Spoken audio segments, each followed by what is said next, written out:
Hi viewers, welcome to our channel. Praveen Pagadala మృతి పైన ఎన్నో రకాల అనుమానాలు వ్యక్తం చేస్తున్నారు. క్రిస్టియన్ సంఘాలు అండ్ పాస్టర్స్ అందరూ కూడా ఆందోళన కూడా వ్యక్తం చేస్తున్నారు. ఇది యాక్సిడెంట్ కాదు, హత్య అంటూ చెప్పేసి కొన్ని రోజుల నుంచి కూడా వాళ్ళు ఆందోళన చేయడం చూస్తున్నాం. అయితే ఈ ప్రవీణ్ పాస్టర్ మృతికి సంబంధించి ఐజీ ఇప్పుడు ప్రెస్ మీట్ పెట్టారు. మరి ఏం చెప్తున్నారు ఆయన? ఇది యాక్సిడెంటా లేదా హత్యకు సంబంధించి ఏమైనా డీటెయిల్స్ ఇచ్చారా లేదా? మరి ఆయన ప్రెస్ మీట్ ఏ విధంగా చూడొచ్చు అన్న దానిపై డిస్కస్ చేయడానికి ప్రజెంట్ మనతో పాటు టీడీపీ స్పోక్స్ పర్సన్ సూర్యదేవ లత గారు ఉన్నారు. వారిని అడిగి దీనికి సంబంధించిన ఇన్ఫర్మేషన్ అయితే తెలుసుకునే ప్రయత్నం చేద్దాం. నమస్కారం మేడం. నమస్తే మేడం, కొన్ని రోజుల నుంచి కూడా ఈ పాస్టర్ ప్రవీణ్ గారి మృతి పైన వాళ్ళు క్రిస్టియన్ సంఘాలు అందరూ కూడా ఆందోళన అయితే వ్యక్తం చేస్తున్నారు. ఇది యాక్సిడెంట్ కాదు, మర్డరే అని చెప్పేసి వాళ్ళైతే చెప్తున్నారు. మరి ఇప్పుడు ఐజీ గారు ప్రెస్ మీట్ పెట్టారు కదా, దీనికి సంబంధించి ఎటువంటి వివరాలు ఆయన అందించారు? అంటే ఇప్పుడు ఐజీ గారు చెప్పిన విషయాల్లో కొన్ని మనం ఆలోచిస్తే ఇది ఏదో ఒక ఆయన చెప్పిన విషయాలు ఫస్ట్ మనం డిస్కస్ చేసుకుందాం. అంటే ఆయన చెప్పింది ఒకటి, రిజిస్ట్రేషన్ చేసుకోవటానికి వెళ్తున్నాడు, అందుకో అది ఒక కారణం చెప్పటం, ఇంకోటి కాలుకి గాయమైంది అని చెప్పటం. ఇట్లాంటివన్నీ చూస్తుంటే కాలుకి గాయమైంది అంటే కాలిన గుర్తు అని, తల మీద దెబ్బ తగిలింది అని. సరే 4 hours విజయవాడలో కలిశారని, ఇంకా తర్వాత వాళ్ళ ఫ్రెండ్స్ కానీ వాళ్ళని అడిగితే ఎక్కడికి వెళ్తున్నాడు, ఎప్పుడు వెళ్తున్నాడు, మీకు ఏమైనా తెలుసా ఏనంటే మాకెవరికి చెప్పడని వాళ్ళు చెప్పటం. కానీ ఇవన్నీ చూస్తుంటే ఆయన మీద అయితే నాకు తెలిసి ఇప్పటి వరకు జరిగిన ఇన్వెస్టిగేషన్ లో జిల్లా కానీ కక్షగా ఆయన మీద ఎవరు చేసినట్టయితే కనపడడం లేదు. అంటే ఇప్పుడు బండి పడిపోయింది అనుకోండి, సైలెన్సర్ కాలుతుంది, 2-wheeler ఎంత ఒక కిలోమీటర్ జర్నీకి అది వేడెక్కిపోతుంది బాగా. ఆయన హైదరాబాద్ నుంచి ఇంత లాంగ్ జర్నీ చేస్తున్నప్పుడు అది సైలెన్సర్ బాగా అగ్గిలాగా ఉండుంటుంది. సరే, అది కాలు ఉంటుంది. ఒకటి ఎగిరి పడినా కానివ్వండి, బండి ఆయన మీద పడినా కానివ్వండి, ఇంకా దాన్ని లేపడానికో అది ట్రై చేసే ఉండొచ్చు. మేబీ అది చీకట మూలాన కనపడకుండా కూడా పోయి ఉండొచ్చేమో, మేబీ అలాంటివి కూడా అయి ఉండొచ్చు. అంటే ప్రతిసారి ఒక కోణంలో చంపారు అన్నప్పుడు చంపారన్న దానికి ఎవిడెన్స్ ఎక్కడ దొరకలేదు. ఇప్పటి వరకు ఎవరో హత్య చేసి ఉండొచ్చు అని అన్నదానికి సో ఎలాంటి ఇది దొరకల.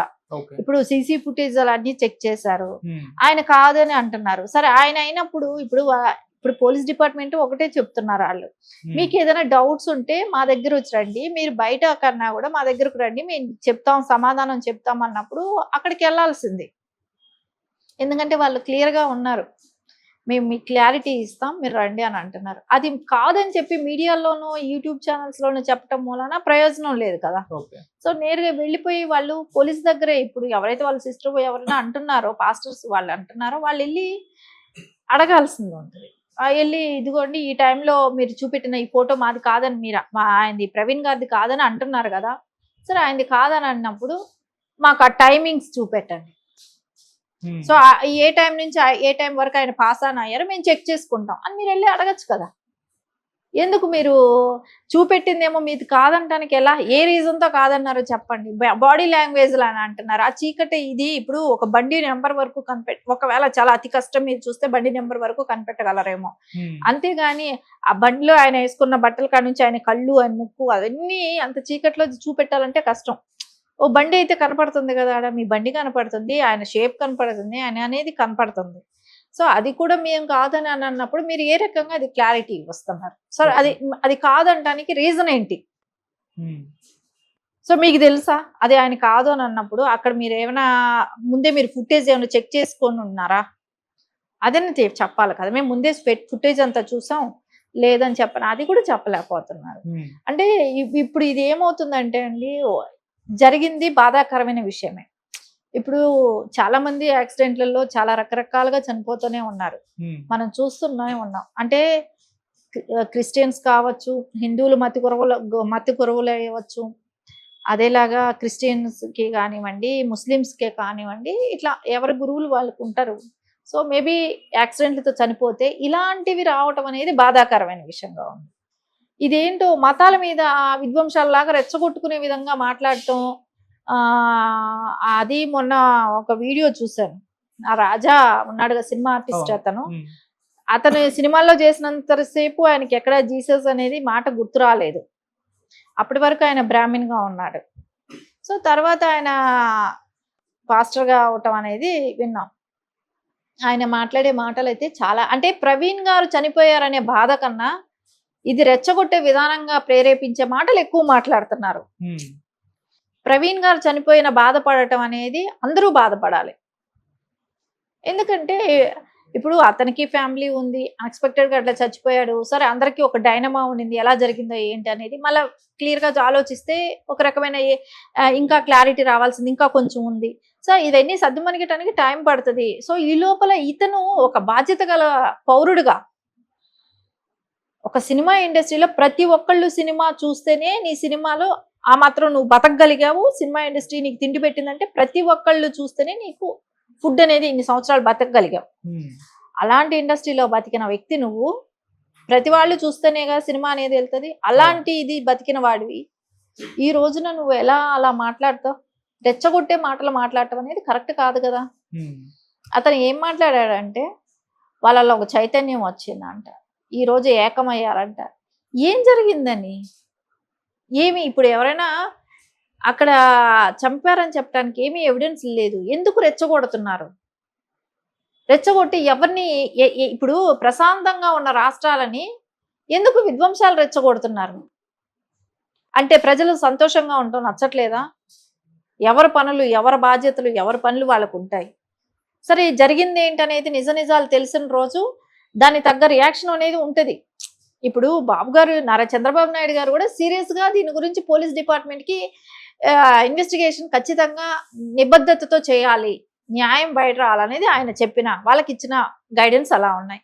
సో నువ్వు ఎందుకు రెచ్చగొట్టే మాటలు మాట్లాడతావు? అది కరెక్ట్ కాదు కదా. ఇవన్నీ ఏంటంటే కొంతమందికి ఏదో ఆయన చనిపోయిన దాని బాధ కన్నా వీళ్ళ పబ్లిసిటీ పెరిగిపోతుంది. ఇది చాలా తప్పు. ఇప్పుడు చనిపోయిన బాధ ఎవరికి ఉంటుంది? మీకు కాదు, వాళ్ళ కుటుంబ సభ్యులకి. మెయిన్ మీకు ఓన్లీ పబ్లిసిటీ కావాల్సి వస్తుంది. ఇక్కడ వాళ్ళ కుటుంబ సభ్యులకి మనిషిని కోల్పోయిన బాధ వాళ్ళల్లోనే ఉంటుంది. వాళ్ళకి ఎందుకు జరిగింది, ఏం జరిగిందని వాళ్ళు ఒక ఇన్వెస్టిగేషన్ కి కోఆపరేట్ చేస్తే, ఒకవేళ ఆస్తుల తగాదాలు ఏమైనా, అంటే ఇప్పుడు రిజిస్ట్రేషన్కి వెళ్తా ఉన్నారని తెలిసింది.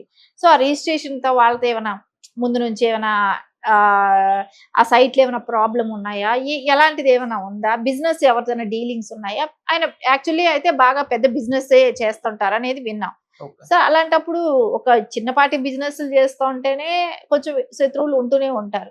సో బాగా పెద్ద బిజినెస్లు చేసే అట్లాంటి వ్యక్తికి, బిజినెస్లు చేసే వ్యక్తికి ఒకవేళ అలాంటి రకమైన శత్రువులు ఉన్నారా, ఇలాంటివన్నీ ఇప్పుడు డిస్కస్ చేసే విధానాన్ని అంతా డైవర్ట్ చేసే మతాలకు మార్చకండి. హిందువుల్ని ఇది వరకు చాలా రకాల రెచ్చగొట్టారు, చాలా రకాలుగా రెచ్చగొట్టారు. కానీ ఏ రోజు కూడా చంపాలి అని అనుకొని ఉంటే ఎంతో మంది చనిపోయి ఉంటారు, కానీ ఎక్కడ జరగలేదు కదా. ఇప్పుడు ప్రవీణ్ గారు అని అంటే నిజం చెప్తున్నా, ప్రవీణ్ గారు అంటే వాళ్ళకి తెలిసి ఉండొచ్చేమో. హిందువులు ప్రతి వాళ్ళు మీరు సీతాదేవిని అది అన్నారు ఇది అన్నారని వీళ్ళే మాట్లాడుతున్నారు, కానీ అవన్నీ కూడా ఎవరికి తెలియదు పెద్దగా, ఎవరు తెలియదు. ఇప్పుడు చనిపోయినాక ఆయన ఎవరనేది తెలుస్తుంది చాలా మందికి ఏంటంటే వాళ్ళకి తప్ప, అంటే ఒక క్రిస్టియన్ మతంలో అది కూడా కొంతమందికి తెలిసి అందరికీ తెలియాలనేది ఏమీ లేదు. ఇప్పుడు కొంతమందికి హిందువులకైతే అసలు తెలిసే ఛాన్స్ లేదు, పెద్ద తెలియదు. అలాంటిది ఆయన్ని చంపేస్తే ఎవరికేం వస్తుందండి? దీని మూలాన ఏమైనా ఉద్ధరించడానికి దేశం ఏమైనా ఉద్ధరించబడుతుందా, రాష్ట్రాలు ఏమైనా అభివృద్ధి పడతాయా, ఏం లాభమో చెప్పండి? దాని మూలాన ఇంకా విధ్వంసాలు రెచ్చగొడతారనేది తెలుసు కదా, హిందువులకైనా తెలుసు. అట్లాంటిది ఎప్పుడూ కూడా జరగదు. ఇది అంతా కూడా ఇప్పుడు ఒక ముస్లిం వాళ్ళు చేశారా, ఒక హిందూ వాళ్ళు చేశారా అని చెప్పి ఇదంతా కన్ఫ్యూజ్ క్రియేట్ చేయడానికి చేస్తున్న పనే కానివ్వండి. ఇది మధ్యలో కొంతమంది, ఇప్పుడు నేను గతంలో కూడా చెప్పాను ఇదే, ఇప్పుడు ఇవన్నీ వీళ్ళు మాట్లాడేది చూస్తే ఆయన చనిపోయిన ఇప్పుడు నిన్న రాజ్య లాంటిదంటే నేను విన్నాను కాబట్టి చెప్తున్నా. ఆయన మాట్లాడిన దానిలో మీరు చూడండి, ప్రవీణ్ గారికి బాధ కన్నా, ఆయన చనిపోయారనే బాధ కన్నా ఆయన రెచ్చగొట్టే మాటలే ఎక్కువ కనపడ్డాయి. మేము ఒక శక్తి అయ్యాం, ఒక యూనిటీ అయినాం, ఒక ఇదైనాం, ఇవి కాదు కదా. ఆయన చనిపోయిన దానికి మీ బాధ అనేది వేరు, అంతేగాని ఏమి జరిగిందనేది మీకు రిపోర్ట్ రాకనే ఎలా రెచ్చగొడతారు? ఇప్పుడు మనకు తెలిసిన వాళ్ళు ఎవరైనా ఏదైనా ఇన్సిడెంట్ అట్లాంటివి అయినా అయితే ఎక్కడెక్కడి నుంచో వస్తారు చూడటానికి.